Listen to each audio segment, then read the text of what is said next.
Assalamualaikum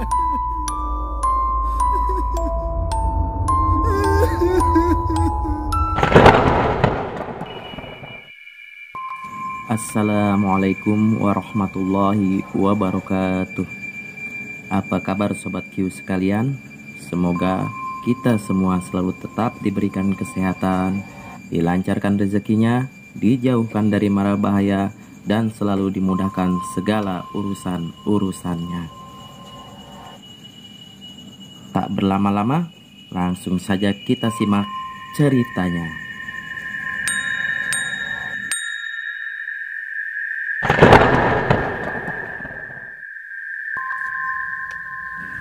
Jakarta 1985. Abnormal. Mungkin para pendengar akan sedikit mengerutkan keningnya saat mendengarkan kata ini. Entahlah, seketika kata itu terlintas begitu saja saat teringat masa kecilku. Masa kecil yang berbeda dengan saudari dan teman-teman sebayaku. Saat itu usiaku baru 5 tahun.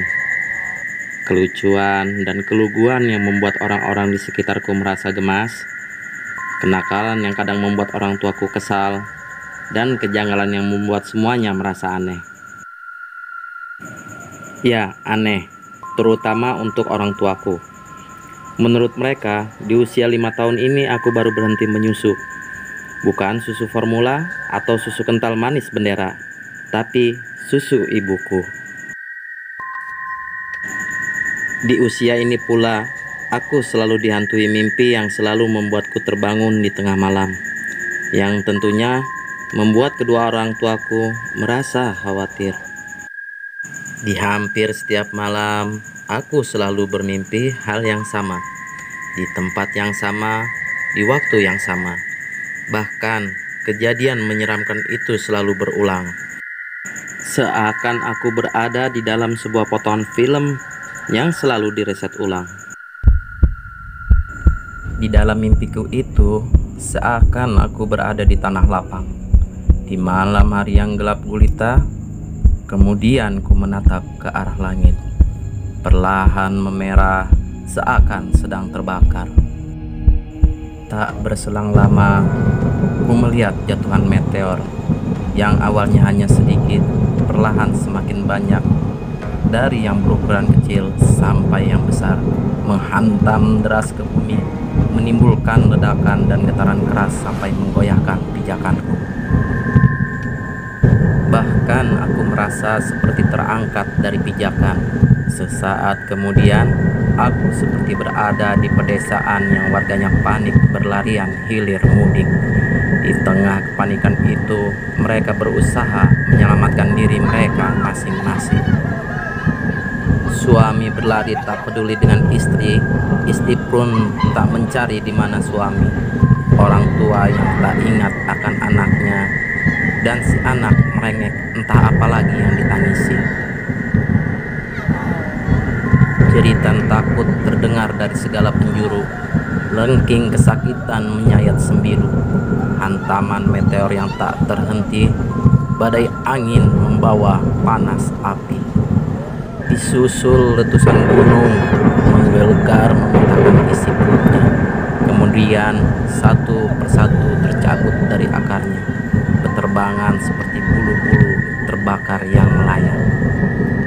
Ku tutup kedua mataku, tak sanggup menatap lebih lama lagi. Berharap segera berakhir, hanya itu yang terpikir. Namun saat ku mencoba membuka mata kembali,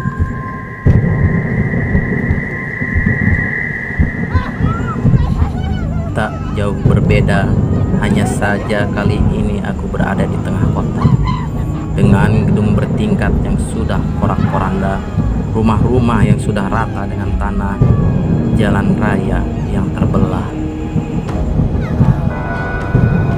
Begitu banyak mayat yang bergelimpangan, yang masih hidup, berlarian, seakan mencari tempat perlindungan.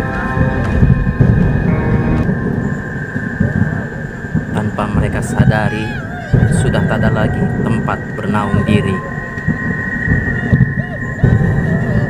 Bagaimana dengan diriku? Dari awal aku menyaksikan kejadian itu, aku hanya bisa berdiri terpaku. Jangankan untuk berlari, bergerak pun aku tak mampu.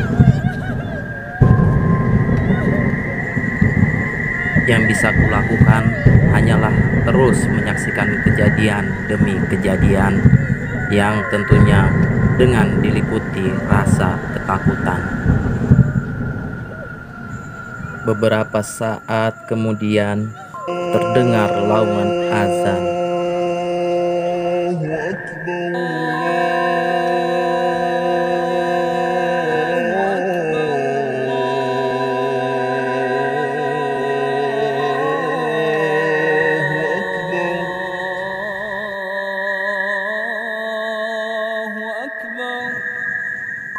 Seakan menjadi sebuah penenang atas apa yang sedang terjadi.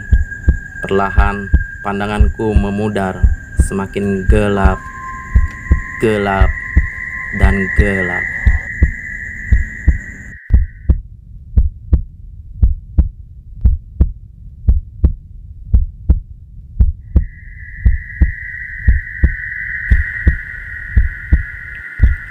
Perlahan kurasakan guncangan di tubuhku, dan samar-samar kudengar suara yang memanggil namaku.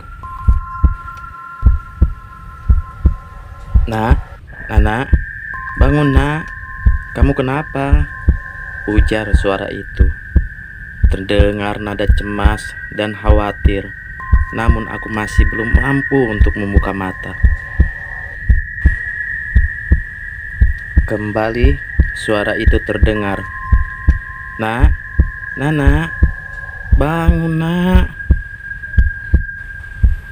Selain guncangan di tubuhku yang semakin kencang, aku juga merasakan tepukan di kedua pipiku. Aku pun mulai mengenali kedua suara itu. Ya, suara dari ibu dan ayahku. Semakin kuat usahaku membuka mata sambil berteriak memanggil, "Ma!" Akhirnya aku dapat terbangun. Dengan nafas terengah, keringat yang membasahi tubuh, tangisanku pun mulai pecah.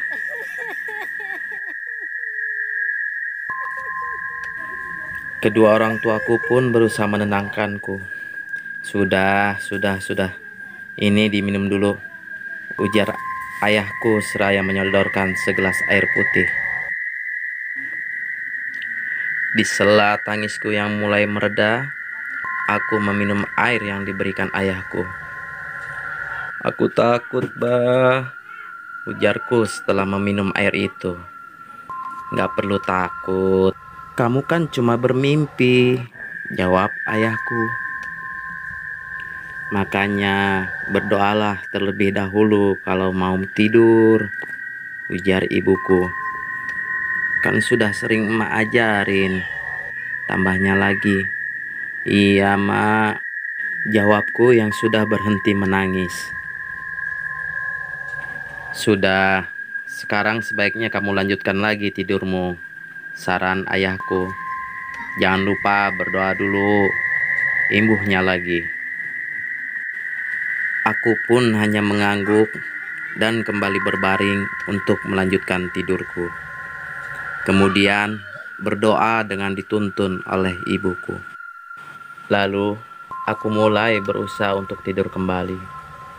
Perlahan, akhirnya aku pun terlelap. Namun, baru beberapa saat aku tertidur, mimpi itu pun kembali dengan gambaran yang sama persis. Dan ketika terbangun lagi, akhirnya aku diajak tidur bersama satu kamar oleh orang tuaku.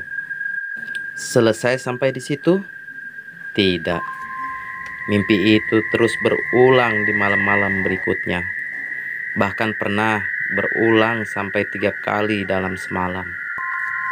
Aku tak mengingat kapan tepatnya mimpi itu berhenti menghantuiku. Mungkin karena sering terulang membuatku terbiasa. sampai akhirnya mimpi itu berakhir dan tidak menghantuiku lagi. Sejak saat itulah aku mulai bersentuhan dengan sesuatu yang tidak semua orang bisa melakukannya. Apa yang kualami dalam mimpiku itu seakan telah membuka dimensi lain yang membuat kepekaanku meningkat, sehingga dapat merasakan kehadiran mereka. Tapi pada saat itu aku hanya sebatas merasakan, tidak sampai bisa melihat mereka dengan kasat mata. Mungkin karena usiaku yang baru 5 tahun, aku belum bisa membedakan antara yang nyata dengan bangsa mereka. Tapi bagiku itu sudah lebih dari cukup, karena hanya mengalami seperti itu saja sudah membuat orang tuaku dilanda kecemasan.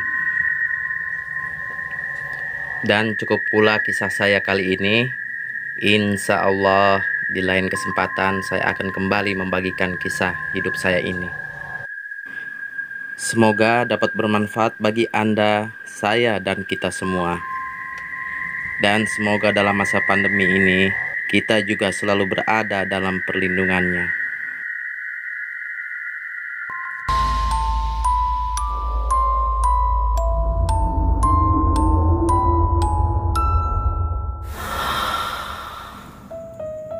Terima kasih kepada yang sudah mendengarkan cerita ini. Apresiasi besar bagi narasumber dan yang sudah mendukung channel ini. Jangan lupa untuk subscribe, like, dan komentar, serta tekan lonceng notifikasi agar tidak ketinggalan episode-episode berikutnya. Assalamualaikum warahmatullahi wabarakatuh.